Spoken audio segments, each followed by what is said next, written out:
Well, good morning. This is October 31st, 2020. I'm at the Minnehaha Church of Christ. My name is Mike Kennedy. I'm the minister of the church here in Vancouver, Washington. We're located at 3217 Northeast 54th Street in Vancouver, Washington. And I've been preaching about Noah's Ark over the last couple of Sundays. Got 2 more sermons in this series to go. I want to invite you to come down and hear what God has to say about Noah and the global flood. This is an ark that Ed Werner built many years ago. It's 1/32nd scale, and he would go all over America and give presentations about Noah's Ark. I purchased this from Sharon Werner this year, and I just want to thank her for preserving these things for me and allowing me to be a part of this ongoing ministry that Ed started many years ago. So come on down and hear a couple of messages about Noah's Ark. Got 2 more to go. November 1st, 10:45 is when our main service begins. That's tomorrow. And then again, November 8th, also at 10:45 Sunday. And so we've covered Genesis chapter 6 and 7. Tomorrow we're going to cover Genesis chapter 8, and then the following week, Genesis chapter 9. Let's take a look at some of the things we have over here. We have something for everyone in the entryway of the church. You see we have a place for children, small children, to play with some different toy animals and a toy ark. Obviously, that's not what the ark really looked like, but there's something for children to play with. We also have several resources here that you can check out and maybe write down a book title or an author that you'd like to read up on. These are people with PhDs in geology and biology and theology, and they believe in a global flood, and they've written about the evidence that supports that. I also have some of the resources that Ed Werner saved over the years in these albums. Here's a photo of Ed preaching at the church in Las Vegas about Noah's Ark. We also have several of his books that he wrote, Noah's Ark and the Great Flood. And we'll just give these away. I have these also in electronic form. If you'd like me to send you a copy in electronic form, just put that in the comments below and give me your email address, and I'll send that to you. Let's go back into our fellowship hall and see some of the fossils we have. Hi, Louie. Hi, Mike. We're just doing a quick video here showing people what we have. And we got 58 containers of various fossils and specimens that Ed had collected over the years. And I'll show you just some of these. You know, if there really was a worldwide flood, a global flood, what would we expect to find in the fossil record? Well, we'd expect to find billions of dead things buried in rock layers, laid down by water all over the earth. And guess what we find? Billions of dead things buried in rock layers all over the earth. And 95% of all fossils are of marine life. Creatures that lived in the sea at one point, and they really are all over the earth, even on the highest mountains of the world in the Himalayas and in Asia and in the Andes in South America, and in the Rocky Mountains in North America. Here's a fossil of a fish. How did those sea creatures get way up on those high mountains? Unless possibly the mountains were much lower at one point and there really was a worldwide flood. Here's another fish fossil there. Here are some fossils. These here are actually jellyfish, fossilized jellyfish. Here's these are not fossils; those are actual jaws from a shark. And here's several. Every one of these bins has a lot of different fossils. This one here has a raptor claw.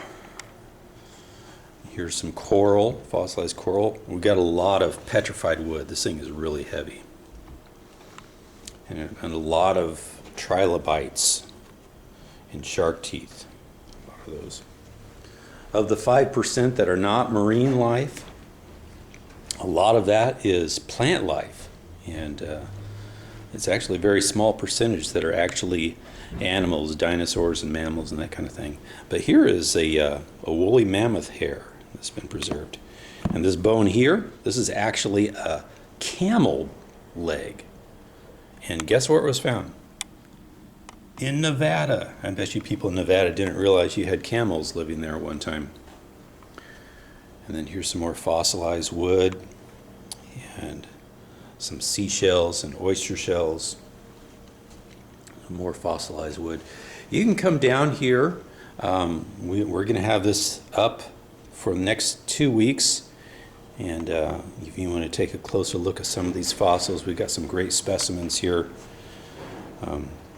Take a look at bin number 26 here. This is a fossilized clam, and he was found by Ed Henry in Wyoming. What was that clam doing in Wyoming? Maybe he wanted to do some skiing up at Jackson Hole. But he had a long way to go to get to Wyoming. And here are some more sea creatures. And shark tooth. Again, a lot of plant life. Here's a fossilized feather. And if you like caviar, here's some fossilized fish eggs. It's going to be a little bit crunchy, but that's a real delicacy right there. And then we got a coconut shell. Actually, this is a coconut that's been fossilized, cut in half. See that milky inside there? This is what your coconut milk looks like when it's past date. Okay, so don't put that on your cereal. And we got some more fossils here. There's a leaf right there.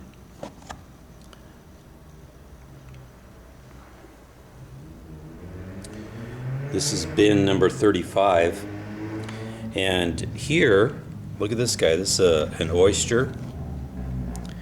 And he was found, 14,000 feet above sea level in the Andes Mountains. He had quite a hike to get way up there, right? Unless, of course, those mountains were much lower at the time of the flood. Got Jiminy cricket there, fossilized Jiminy cricket. Got a nice specimen here of Orthoceras. Look how long this centerpiece is. That's a huge one there. And we have a few more plant leaves and again, seashells. A lot of the marine life is the shell life, the seashells, oysters, clams, and crustaceans. Lots of trilobites. Look at all these different trilobites we got here. And they're found all over the world, at all the different levels of elevation. I believe that the continents looked much different.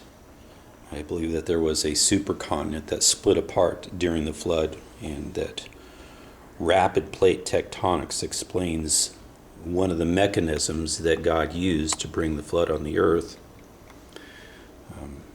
That would have caused massive tsunamis all over the world,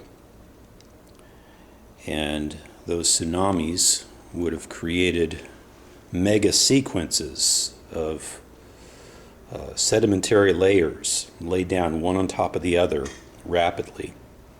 And all that pressure and all that sediment coming down in different layers could cause fossilization much quicker than we normally think of fossils being formed.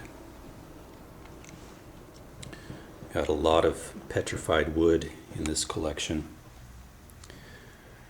If you cannot come down to see some of these and you'd like a presentation of Noah's Ark to be brought to your location, let me know, and we'll see if we can work something out. I'm pretty busy, but I would like to carry on Ed Werner's ministry, his Ark ministry, of taking this message about what God has shown us in the worldwide flood and how that is significant for us today. It's a practical message. We need to be ready for the return of Christ. And Peter and Jesus both used the event of the flood to remind us to be ready for the return of Christ. Come down and see us at the Minnehaha Church of Christ. We got a couple more weeks of this. Thanks.